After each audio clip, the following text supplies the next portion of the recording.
What is up guys, it is Aaron from Rudy Visuals, and in today's video I want to share with you 5 tips to help you get paid for your photography or videography. So roll the intro.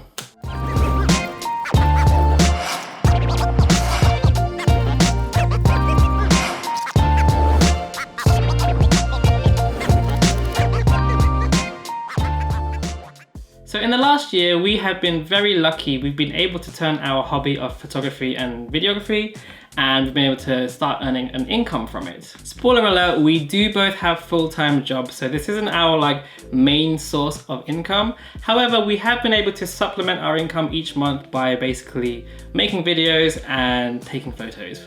However, our long-term goal is of course to make this into our main source of income. And I know there are a ton of you out there who are also in a sort of similar situation where you're starting to get pretty good at making videos, or maybe it's photography that you're good at as well, and you want to know, how can I start earning money from my hobby? So basically, we are going to share with you 5 tips that we personally use to help us start making money from our hobby. So without further ado, here is tip 1. So tip number 1 is to do things for free. So when you're first starting out, you basically kind of have to prove that you're worth paying money for. You need to be able to showcase your skills and your talent, especially if you were like us, you were sort of at that amateur level where you weren't quite good enough to be maybe compared to professionals, but you were definitely good enough where people should really be paying you for your time. Now take it from me, getting paid for a photography or a videography job can be very, very stressful, and offering to do it for free can actually take a lot of that stress out of it. Now, I don't recommend doing things for free once you pass that threshold, once you start getting your first paid jobs, because that does open up a ton of other problems. Now, I'll link a video by Jessica Kobeissi in the description, which kind of describes why that's not a great idea.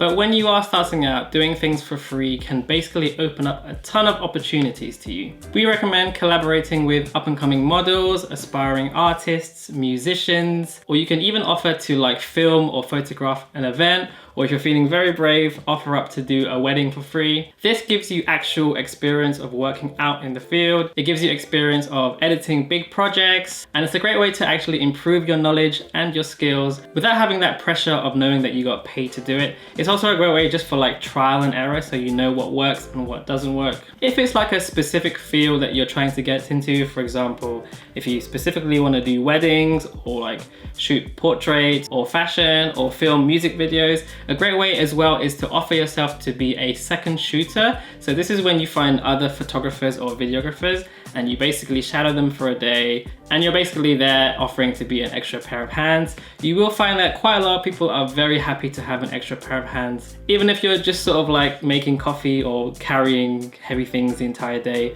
it's a great way to see how professional actually works from day to day. At the very least, if you do try this route, I would recommend at least trying to get your expenses paid for. So your travel for the day, maybe if you can try and sneak in a free lunch or a free dinner, but that way at least it's a way for them to appreciate your efforts. So my first tip is actually a great way to build up my second point, which is build a portfolio. Social media and Instagram definitely have their place. However, you do want to have a website to showcase all your work, and it should show why someone should be paying you for your time and effort in the first place. So this is a place that you should definitely invest and dedicate a lot of time and effort into making look as professional and as amazing as you possibly can, as first impressions in this business can count for a lot. In terms of websites, there are lots of places you can use to help build a website. We would recommend using Squarespace. We've been using Squarespace for the past year and a half, and for us it's just really easy and convenient to maintain the website, to upload pictures onto it, and to make it look how we want it to look. So we definitely recommend Squarespace, but there are definitely lots of options out there as well. So your portfolio, whether it's photos or videos, should showcase your very best work. In our case, we make most of our money from portrait photography, so the focus of our website is mostly on sort of creative portraits, but we also do music videos as well, so we've included that as well. So my third tip is to get work in a relevant field.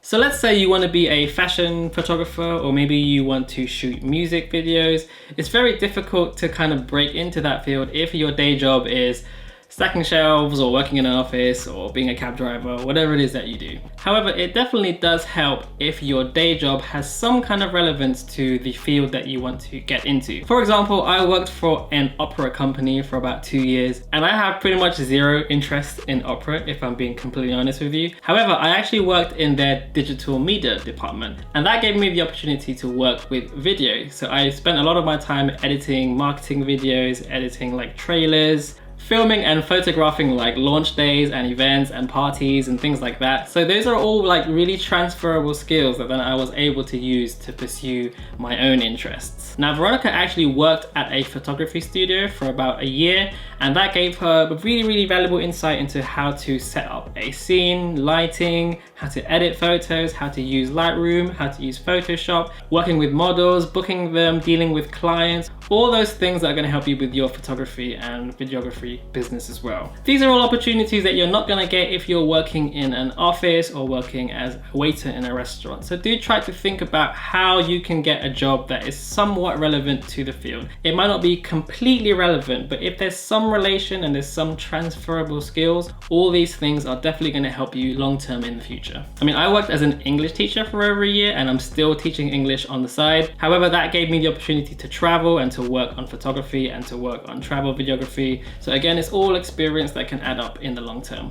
So tip 3, I think, is a really important one. So my 4th tip is to be proactive and never stop learning. Whatever it is that you want to do, just do it a lot and never stop. Pretty much every weekend we are doing shoots, whether we're getting paid for it or not. We're working with aspiring models, we're filming random like YouTube videos or travel videos. We were in Poland over the Christmas period and we had nothing to do, so we just literally went out and shot this short video just for fun.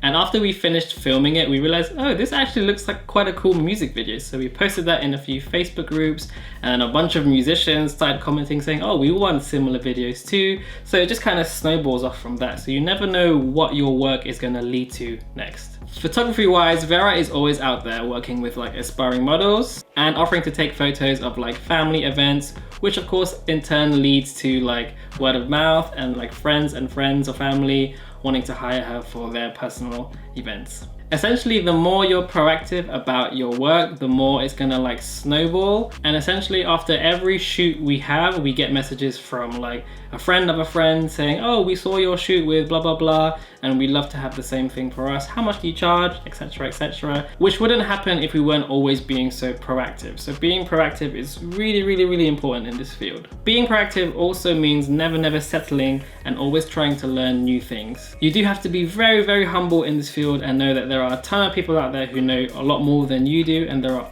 always new techniques and new things that you can learn. I mean, just YouTube in general is a fantastic place to learn stuff. I mean, I can't tell you how many times we wanted to know about something and just YouTube searched a video and said, oh, that's a cool technique, we're gonna try that in our next shoot. So the wealth of knowledge that is available to you out there means that there is really no limit to how much you can learn. So be proactive, really search for those opportunities, and often you'll find that opportunities will also come to you as well. Which leads me to my final point, which is to network. Now, I'm gonna let you in on a little secret. Vera and I are actually very introverted people. However, there is no way of getting around this. If you wanna succeed in this field, you have to put yourself out there and network. Now, we live in a golden age of technology, which means networking has never been easier than before. And more often than not, we just use social media to network.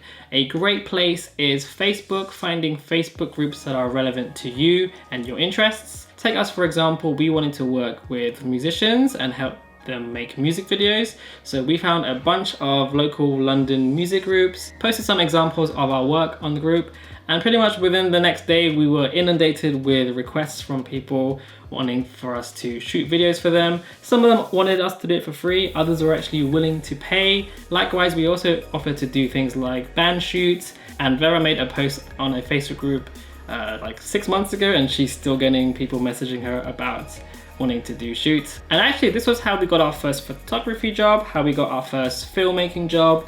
So Facebook is such a wonderful place to network. So networking really is as easy as just turning on your phone or your laptop. You can even go one step further. One thing that we like to do is to network with friends and with local businesses.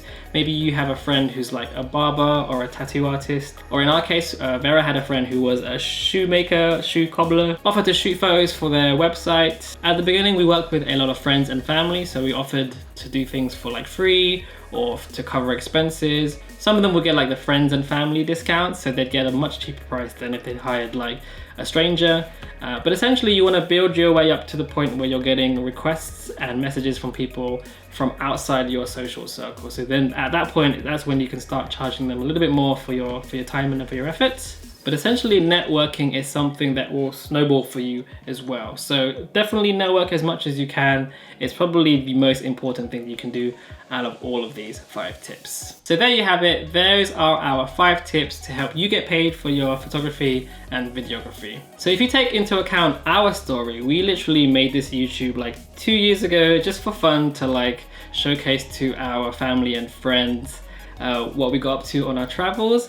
And during that time, we just completely fell in love with cameras, with making videos, with photography, and we've been able to take all of these transferable skills into a position now where we're able to basically get paid for doing what we love to do. So if you are like us, or if you're in a similar position to us where you're sort of pretty handy with a camera, it's definitely doable to get out there and to earn income from your skills. Turning your love of video making and photography into something that can actually earn you money is not as difficult as it might seem to you, as long as you're willing to put the effort and dedication into making it a reality. Now, sustaining that into something that's more of like a long-term career, that's a whole other board game and something that we're trying to work on. But for now, we're very happy with the way things are, and hopefully we'll be able to inspire you to do the same as well. So anyway guys, that is gonna do it for this video. Thank you so much for watching. I really do hope that you found it useful and you'll be able to apply some of those things into your life as well. If you have any questions at all, please do leave them in the comment section below. If you liked the video, give it a thumbs up and subscribe if you loved it. Don't forget to follow us on Instagram and Facebook. Check out our website, www.rudyvisuals.com, if you're interested in seeing more of our work. And I think that's pretty much it. Thank you so much for watching. I'll see you on the next one.